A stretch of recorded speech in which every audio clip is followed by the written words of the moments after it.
Okay, so in this video we're going to be looking at object-oriented design concepts, or sometimes called object-oriented programming concepts. So I've covered a lot of these concepts before in a previous video, but I'm hoping this video will provide some clarification on these concepts. So when we think about object-oriented design, we're really thinking about being able to model some sort of complex or potentially complex, and maybe it's not so complex, system in terms of some objects. And these objects can really describe anything. These objects can also interact with one another. And one of the main things that we need to get an understanding of when we start talking about object-oriented design or object-oriented programming is this idea of what is an object and what is a class. In terms of classes, we say that a class is just simply a blueprint or a template. It's defining something in terms of data and operations. So let's look at some examples to clarify some of these ideas. Okay, so for our first example, we're going to model this idea of a television. And most everyone's familiar with the idea of a television. A television has a lot of data associated with it, or a lot of state information associated with it. So when we think about a television, we could say, oh, is this television on? Is this television off? What channel is it on? What's the volume level? So all of these things here that we just said, the on, the off, the channel, the volume level, it would all be the data or the state information associated with the television. Now, in terms of operations, we can imagine being able to turn off the television or turn on the television, to change the channel, to change the volume. So now we're actually being able to manipulate the state information associated with the television. So this is really what we need to be thinking about when we think about televisions or being able to model a television in terms of a class, is its data and its operations. Let's look at another example. Okay, so a bank account. When we think about a bank account, we once again would want to think about the data and operations. So for the data information associated with the bank account, we'd think about the name associated with that bank account. Maybe they have an ID, the amount that they have in savings, the amount that they have in checking. So all of this stuff is things that we can know about a bank account. So when we think about data, our attributes, our properties, these are things that we can know about some particular thing. Now in terms of the operations, we can think about having an operation to change the name on the account, maybe to do a deposit operation, and that deposit could occur on savings, it could occur on the checking account. And then we could also think about doing the opposite of that, being able to withdraw money. So certainly we're not being exhaustive in terms of all the various operations or even all the data associated with the bank account.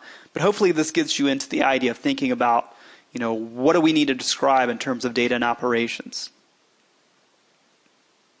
Let's look at one more example, and that's the idea of superheroes. So when we think about a superhero, we could also model a superhero in terms of its data and its operations. So in terms of its data, we could think of the name of the superhero. So Batman, Superman, Spider-Man, Hulk, Green Lantern, Iron Man, doesn't matter, whatever the name may be. Alternate identity, so Bruce Wayne, Clark Kent, Bruce Banner, whatever, the alternate identity or secret identity may be. In some cases, their identities aren't so secret. Superpowers that they may have. So can they fly? Do they have human strength? What is their height? What is their weight? Maybe that's something more mundane, like are they hungry or not? So we can have superheroes that get hungry. So all this stuff is things that we could know about a particular superhero or the attributes associated with a superhero. Now in terms of the operations, there could be a lot of things, right? A superhero could fly, maybe could lift some particular object, maybe could eat, maybe could sleep. Again, we've described some more mundane things associated with superheroes. But again, these are operations that a superhero could do. So in the case of eating, maybe this relieves the superhero from being hungry anymore. If hungry was like a state information, some sort of Boolean value. So hopefully you have an idea now in terms of what are we talking about when we would describe a class. And when we're talking about a class, it's just, again, a blueprint or a template to describe something in terms of its data and its operations. So now let's look at this idea of objects. So we know what a class is.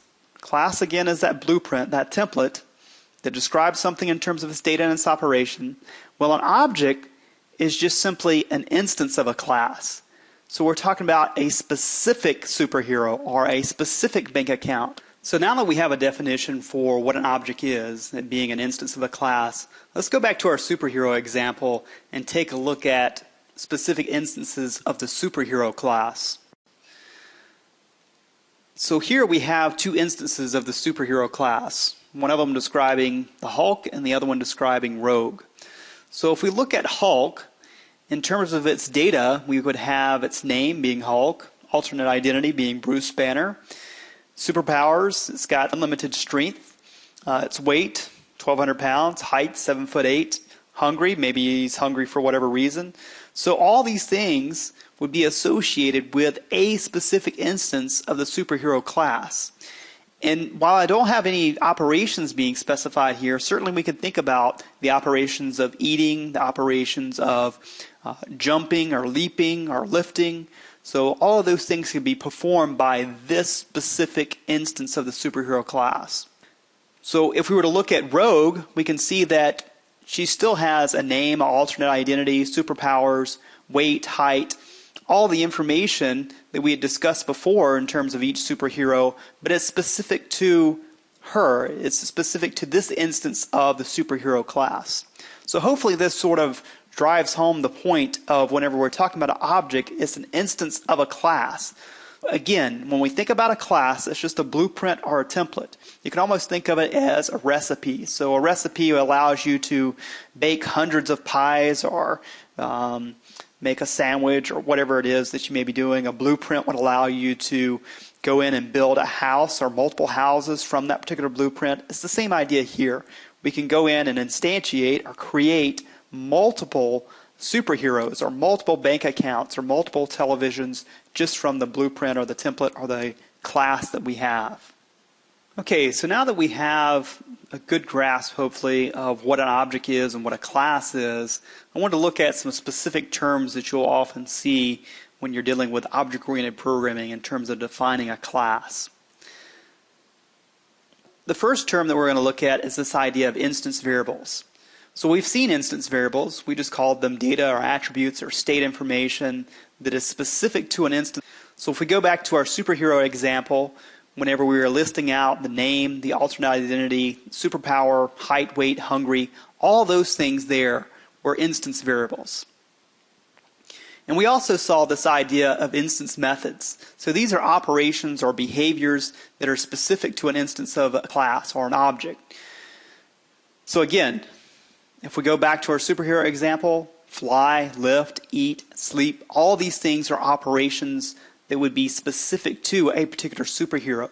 So we're not saying that other superheroes cannot fly or lift or eat stuff, but we would say in writing a program that we would want Superman to fly, or we would want the Hulk to lift something, or Batman to lift something, or Iron Man to sleep, or whatever it may be. So we would have to be referring to a specific instance of the class to perform some specific operation.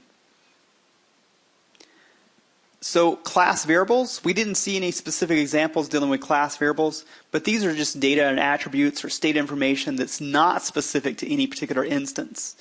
One class variable that's quite common whenever we're talking about the creation of classes is a variable that keeps track of how many objects we have of a certain type. So how many superheroes do we have? How many bank accounts do we have?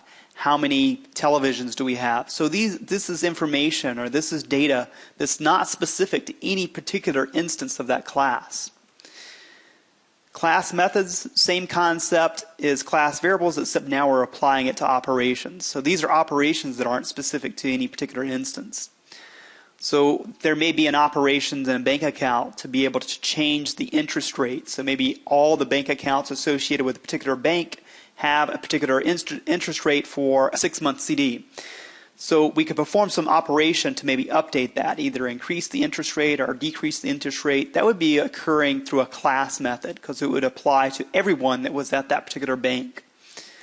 And then finally, the idea of a constructor or constructors. So these are just special methods that instantiate or create and initialize an object. Whenever we go and do a specific example using all these ideas, we'll see this idea of a constructor. Okay, so that pretty much wraps up this video, and hopefully you've gained better insight into these concepts of object-oriented programming and specifically the idea of objects and classes. And in my next video, I'm going to be going in, writing a particular class definition. We'll be making use of instance variables, instance methods, class variables, class methods, and also constructors. And we'll use our superhero example for that one.